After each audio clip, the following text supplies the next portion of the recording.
Welcome to the new Trans Deeper, a show where we take a deeper look at what people are saying in the trans conversation and whether their claims are valid or not. In this first episode, I want to examine an increasingly common phenomenon, asking people to define the word woman on the spot. Trans skeptical politicians and anti trans activists in America and Britain have, with increasing frequency, demanded that people they perceive as pro trans define the word woman on the spot.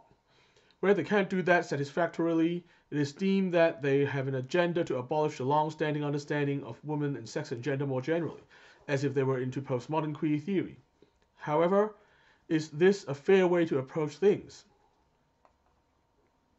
Firstly, I think we should look at what answers people might give when asked to define women on the spot, which, by the way, is a very odd and awkward thing to be asked. I guess the first option that comes to mind is to give the common dictionary definition, i.e., an adult human female.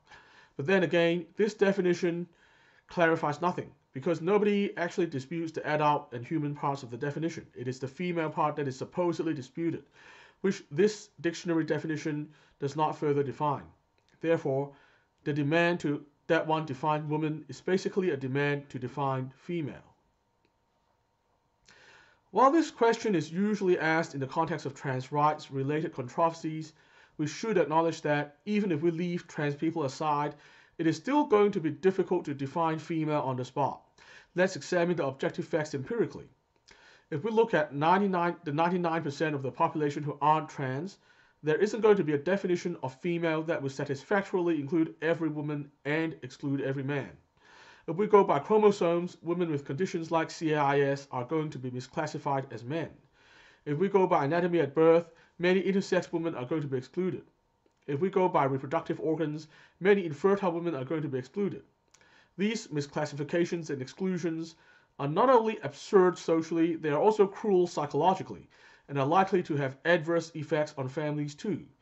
In other words, imposing a simplistic definition of female across the population to justify opposition to trans rights would also inevitably have a socially absurd and inhumane consequence on many people who aren't trans. It is not only trans people who have something to fear about this approach. Besides, the demand that one give a simplistic definition of female on the spot is essentially against the spirit of science and open inquiry and is something that everyone concerned with free thought and free speech should be very concerned about.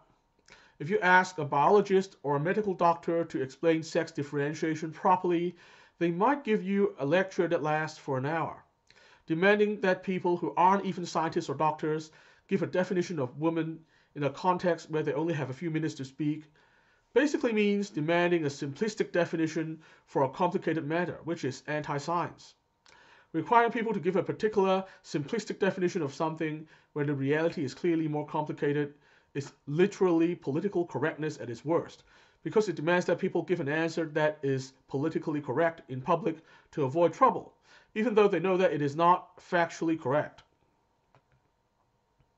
I acknowledge that there is a very real anxiety in some sections of the community that, with the increasing influence of queer theory, words like man and woman could be deconstructed to eventually mean nothing concrete at all.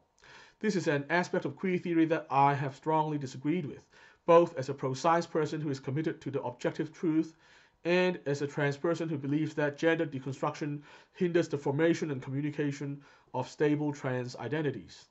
However, the way to stop gender deconstruction isn't to demand and enforce rigid definitions. As I previously suggested, the long-standing understandings of male and female are actually archetypal categories, based on ancient observations about humans and nature. Everyone knows what the archetypal male and the archetypal female look like, and by extension, there is no controversy at all about whether 99% or more of the population are male or female.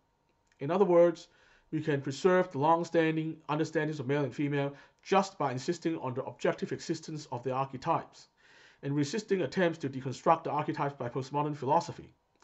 To impose rigid categories is not only unnecessary, it is counterproductive, and it can even undermine the traditional archetypes by, for example, misclassifying intersex women as men.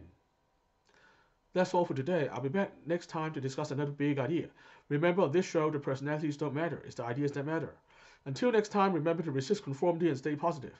Our future depends on it.